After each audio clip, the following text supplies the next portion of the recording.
Case ವಾಪಸ್ ತಗೊಂಡೋದಕ್ಕೆ ಪ್ರತಿಭಟನೆ ಮಾಡಕ್ಕೆ ಕಲಬುರಗಿಗೆ ಹೊರಟಿದ್ದೀರಿ ಸರ್, ಏನು ಹೇಳ್ತೀರಿ ಸರ್? ಕೇಸ್ ಸರ್ಕಾರ ಕಾಂಗ್ರೆಸ್ ಸರ್ಕಾರ ಬಂದಾಗ ಈ ಥರ ಎಲ್ಲ ಕೇಸ್ಗಳನ್ನ ವಾಪಸ್ ತೆಗಿತಾ ಇದೆ, ನೀವು ಹೋರಾಟನೂ ಕೂಡ ಮಾಡ್ತಾನೆ ಬರ್ತಾ ಇದ್ದೀರಿ. ಕಾಂಗ್ರೆಸ್ ಸರ್ಕಾರದ ಅಲ್ಪಸಂಖ್ಯಾತರ ಓಲೈಕೆ ರಾಜಕಾರಣ, ಇವರ ಓಲೈಕೆ ರಾಜಕಾರಣದ ಪರಿಣಾಮ ಒಂದು ಕಡೆ ಆದರೆ ಹಿಂದೂಗಳಿಗೆ ಅಪಮಾನ ಮಾಡುವಂಥ ಕೆಲಸ ಕಾಂಗ್ರೆಸ್ ಸರ್ಕಾರ ಬಂದಾಗಲಿಂದಲೂ ಕೂಡ ನಡ್ಕೊಂಡು ಬರ್ತಾ ಇದೆ.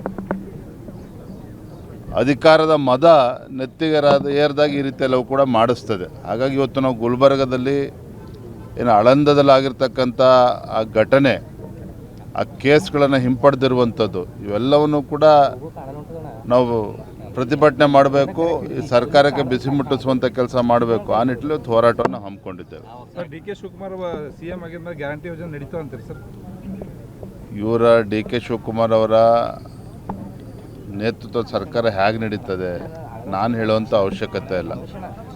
ತಮಗೆ ಗೊತ್ತಿರೋ ಹಾಗೆ ಕಳೆದ 3 ವರ್ಷದಲ್ಲಿ ಈ ಕಾಂಗ್ರೆಸ್ ಸರ್ಕಾರ ರಾಜ್ಯದ ಅಧಿಕಾರಕ್ಕೆ ಬಂದಾಗಿನಿಂದ ಯಾವುದೇ ಒಂದು ಅಭಿವೃದ್ಧಿ ಕೆಲಸ ಕಾರ್ಯಗಳು ಮಾಡೋದಕ್ಕೆ ಸಾಧ್ಯ ಆಗಿಲ್ಲ.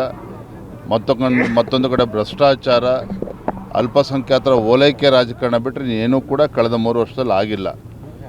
ಇವರ ಗ್ಯಾರಂಟಿಗಳಿಂದ ಇವರ ಕೈಯನ್ನು ಕಟ್ಟಾಕೊಂಡಿದ್ದಾರೆ.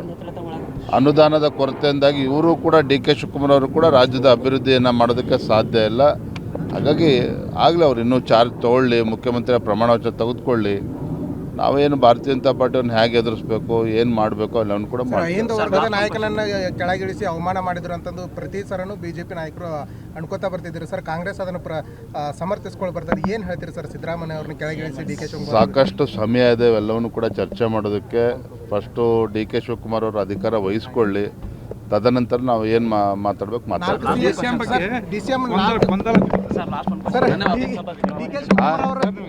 ರಾಜ್ಯಸಭಾ ಚುನಾವಣೆಯಲ್ಲಿ ದೇವೇಗೌಡರು ಮತ್ತು ಸದಾನಂದ ಗೌಡರು ಮುಂಚೂಣಿಯಲ್ಲಿ ಇದ್ದಾರೆ. ನೀವು ರಾಜ್ಯಾಧ್ಯಕ್ಷರಿಗೆ ಯಾವ ಥರ ನೋಡಿ, ನಮ್ಮ ಕೇಂದ್ರದ ವರಿಷ್ಠರು ಸದ್ಯದ ರಾಜಕೀಯ ಪರಿಸ್ಥಿತಿಗಳನ್ನು ನೋಡಿಕೊಂಡು ಯಾರನ್ನು ರಾಜ್ಯಸಭೆ ತೆಗೆದುಕೊಂಡು ಹೋದರೆ ಏನಾಗ್ತದೆ ಇವೆಲ್ಲವನ್ನು ಕೂಡ ಆಧರಿಸಿ ನಮ್ಮ ರಾಷ್ಟ್ರೀಯ ನಾಯಕರು ತೀರ್ಮಾನ ಮಾಡುತ್ತಾರೆ.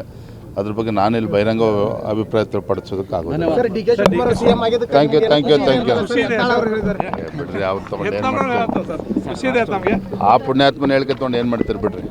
Thank you madam, thank you.